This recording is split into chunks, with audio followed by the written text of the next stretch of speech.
আসসালামু আলাইকুম। নতুন ভিডিওতে আপনাকে স্বাগতম। বরিশালের ৩০ গোডাউন অন্যতম একটি ঐতিহাসিক স্থান, যা শুধু কিছু পুরনো গোডাউন ঘরই নয়, বরং বরিশালের গৌরবময় ইতিহাসের জীবন্ত সাক্ষী। ব্রিটিশ আমলে কীর্তনখোলা নদীর তীরে গড়ে তোলা হয়েছিল এই ৩০টি গোডাউন। এখানে সংরক্ষণ করা হতো চাল, ধান, মশলা আর পাট, যা নদীপথে কলকাতা, বার্মা, এমনকি ইউরোপ পর্যন্ত যেত। তখন বরিশাল ছিল বাণিজ্য আর সংস্কৃতির এক গুরুত্বপূর্ণ কেন্দ্র, যার কারণে কবি কাজী নজরুল ইসলাম এই শহরকে প্রাচ্যের ভেনিস নামে অভিহিত করেছেন। কিন্তু ৩০ গোডাউনের গল্প শুধু বাণিজ্যেই থেমে নেই।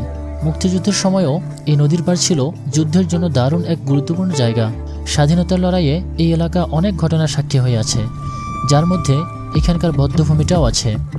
গোডাউনের দেয়ালে লুকিয়ে আছে ব্রিটিশ উপনিবেশ আর মুক্তির কাহিনী।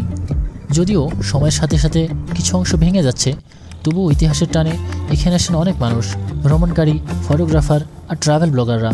আমরাও ঘোরাঘুরি করতে এসে কিছু হালকা নাস্তা করে ফেলি, আর তারপর বিদায়ের পালা। এটাই ৩০ গোডাউন, যেখানে ইতিহাস আজও নিঃশব্দে কথা বলে। আজ বিদায় নিচ্ছি, ভালো থাকবেন। ভিডিও ভালো লাগলে সাপোর্ট করতে ভুলবেন না। ধন্যবাদ।